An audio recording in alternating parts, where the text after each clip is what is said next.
Hi friends, ഇന്ന് ഞാനേ ഒരു സംഭവം എല്ലാവരും ശ്രദ്ധിച്ചിട്ടൊക്കെ ഉണ്ടാവും.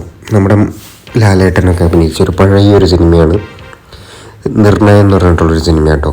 ആ സിനിമയിൽ ലാലേട്ടന് എന്താ പറയുക, സ്വന്തം ഭാര്യയെ കൊന്നു എന്ന് പറഞ്ഞിട്ട് കോടതിയിൽ നിന്ന് ജയിലിലേക്ക് ഷിഫ്റ്റ് ചെയ്യുന്നതാണ്. അപ്പം ഇതിനകത്തുള്ള പ്രതികളൊക്കെ കൂടിയിട്ട് വണ്ടിയിൽ നിന്ന് എസ്കേപ്പ് ചെയ്യാൻ വേണ്ടിയിട്ട് ഒരു നാടകം കളിക്കുകയാണ്. പക്ഷെ ഇതിനകത്തുള്ളൊരു രസം എന്ന് പറഞ്ഞു കഴിഞ്ഞാൽ, ഇവർ ഈ പോയിക്കൊണ്ടിരിക്കുന്ന വണ്ടി കുറച്ച് സമയം കഴിഞ്ഞ് അതൊരു ടോയ് കാറായി മാറും.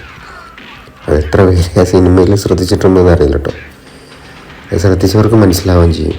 ഞാൻ അന്ന് പഴയ കാലത്ത് ചെയ്തൊരു ടെക്നിക്കാണ്, പക്ഷെ അത് കുറച്ച് പാളിപ്പോയോ എന്നൊരു സംശയം. എന്ന് പറഞ്ഞാൽ ആ ഒരു വണ്ടിയുടെ ഒരു പെർഫെക്ഷൻ അവിടെ കിട്ടിയില്ല.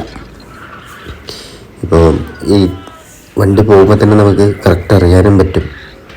ഇപ്പോൾ ഇതിനകത്ത് കാണുമ്പോൾ ഫുൾ ബോഡിയൊക്കെ കവർ ചെയ്തിട്ടുള്ളൊരു വണ്ടിയാണ്. ഇത് ടോയ് കാറാണ് കേട്ടോ. ആ വണ്ടി പോകുമ്പോൾ തന്നെ നമുക്ക് അറിയാനും പറ്റും അതൊരു ടോയ് കാറാണ് എന്നുള്ളത്. കണ്ടില്ലേ, അത് വീഴുമ്പോഴും. അത് മാത്രമല്ല, അത് ഫുൾ ഓപ്പണാണ് അതിൻ്റെ ബോഡിയാണെന്നത്. ഇതുപോലെ കവറിങ് അല്ല. എത്ര പേര് ശ്രദ്ധിച്ചിട്ടുണ്ടെന്ന് അറിയില്ല. ഇനി ആരെങ്കിലും ആ സിനിമ കാണുവാണെങ്കിൽ ഒന്ന് ശ്രദ്ധിച്ചാൽ മനസ്സിലാവും. ഓക്കെ, അപ്പോൾ അടുത്ത വീഡിയോ ഇട്ട് വരാം.